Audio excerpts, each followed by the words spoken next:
Dolphins fans! Today we are presented by our good friends over at Manscaped. If you go to manscaped.com and use promo code Dolphins, you're going to get 20% off plus free shipping on all of their amazing products.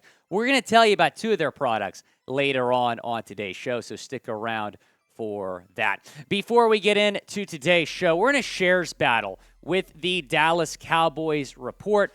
They have 33 shares on their videos this week. We just have 10 shares. So we have some catching up to do. Help me catch my guy, Tom Downey, by clicking the share button below this video, selecting the Twitter icon, and click post to Twitter. And if you tag me at WillScott44 on Twitter, I will retweet your tweet. We'd appreciate you sharing this video. Gets the word out about our channel, helps us grow our channel. We just surpassed 41,000 subscribers yesterday. So thanks to all of you for your support of the channel. Now, today's show is mostly about Todd McShay and Mel Kiper's new mock draft, but I had to hit on this news that's breaking at this hour. Barry Jackson was at Chris Grier's press conference where Grier, the GM of the Dolphins, said the expectation is that Austin Jackson will be the starting right tackle this next season. What are we doing, Chris Grier? How can you look at what happened to Tua Tagovailoa last year and opt to go with Austin Jackson at right tackle? At the very least, you should bring in some competition for Austin Jackson, because the right tackle position is the most important position on this offensive line, because the right tackle is protecting Tua Tagovailoa's blind side. And you're going to decide to put a guy there that's unproven, and when he has been on the field, which he didn't play that much last year because of injuries, but when he has been on the field, he has not been good. And you're going to have that guy protecting Tua Tagovailoa's blind side? This team is not going anywhere if Tua Tagovailoa cannot stay healthy. You have built a Super Bowl caliber roster, and the only spot that you do not have right now, the only spot that I'm a little bit concerned about, really, is the right tackle position. How can you do this? How can this be your plan? At the very least, bring in some competition. Tua Tagovailoa is going to get hurt again if you do not have consistent play at the right tackle position. I'm flabbergasted by this. How can you be this stubborn? Admit you made a mistake, Chris. Admit you made a mistake drafting Austin Jackson, drafting Liam Eichenberg, draft another right tackle or sign another right tackle to compete with AJ at right tackle. If you want to have him compete for a spot in camp, that's fine. But to go into camp saying he's our guy without any competition is an absolute joke. I'm worried about Tua. I had to get that off my chest. I need a sip of water. Well, the NFL draft is next week. Let's get in to Todd McShay and Mel Kiper's latest ESPN mock draft. Before we get into it, I just want to say that I hope AJ works out. I really do. I just wanted to see some competition brought in here.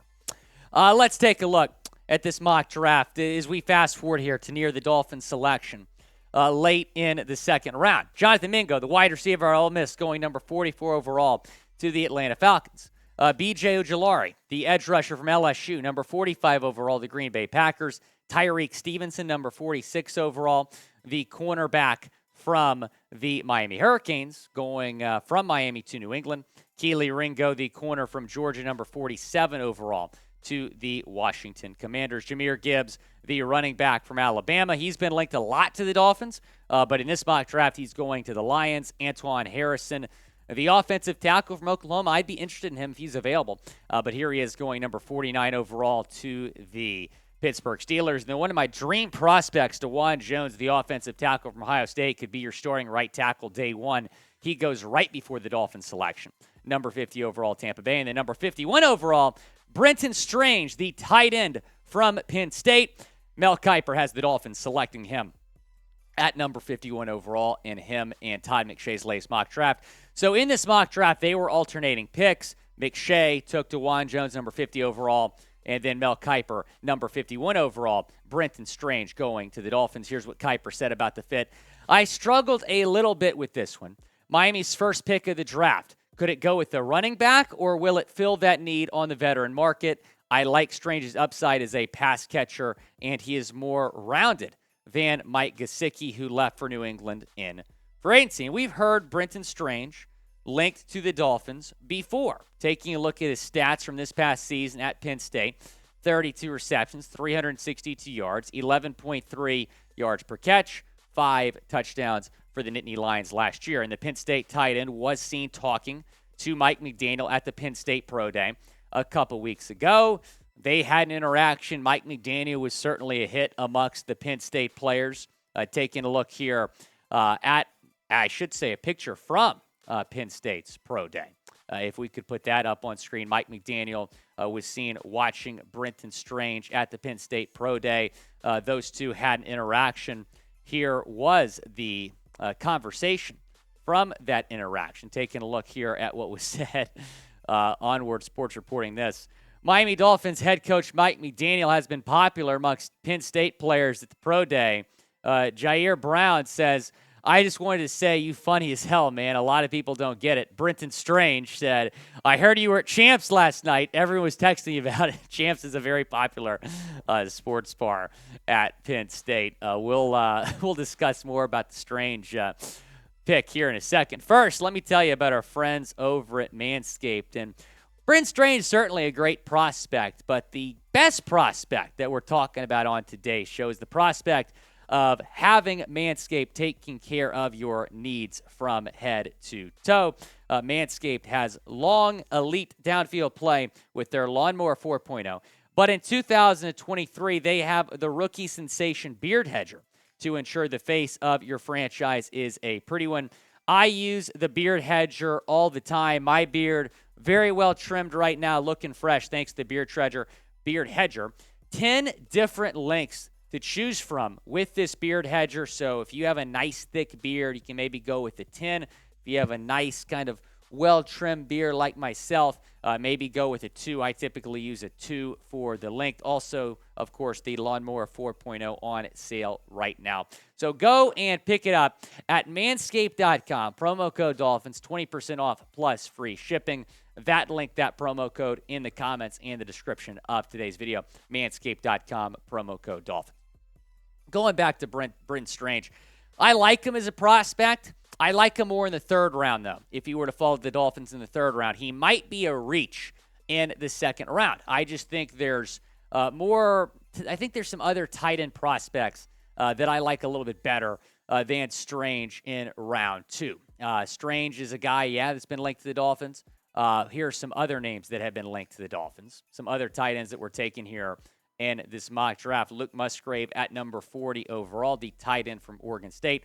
Number 41 overall, Darnell Washington. He's my dream draft target, but I do not expect him to fall to the Dolphins at number 51 overall. Mel Kiper, McShay have him going number 41 overall to the Tennessee Titans. Number 58 overall, Sam LaPorta, the tight end out of Iowa, going to the Dallas Cowboys. So he's off the board after Brenton Strange here. And I like LaPorta as a prospect more than I like Brenton Strange. I also like Tucker Kraft more than Brenton Strange. Number 70 overall here to the Raiders. And then number 81 overall, Luke Shoonmaker, or Maker, yes, the tight end from Michigan, number 81 overall to the Detroit Lions. So those are some picks before the Dolphins selection at number 84 overall in the third round.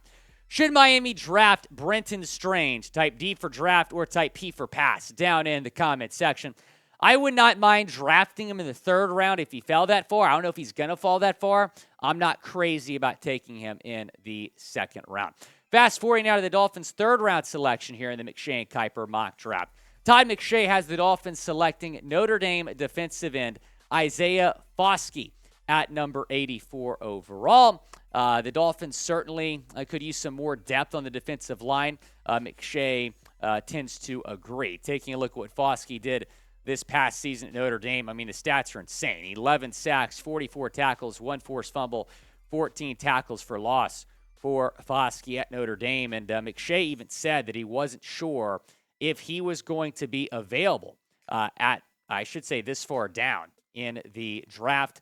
But he has him going to the Dolphins at number 84 overall. And I'm fine with this pick if tight end and running back is addressed. I think those are two of the biggest team needs for the Dolphins heading into this draft.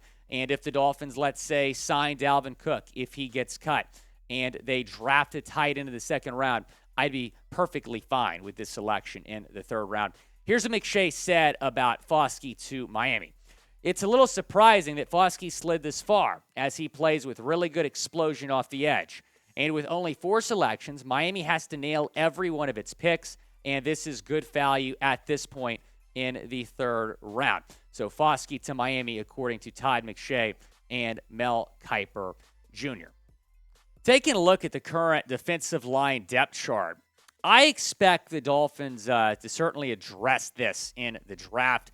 I think I'd rather have an interior defensive lineman than an edge rusher. You do have Trey Flowers still as a free agent. I don't think he's going to be back. You have Agba.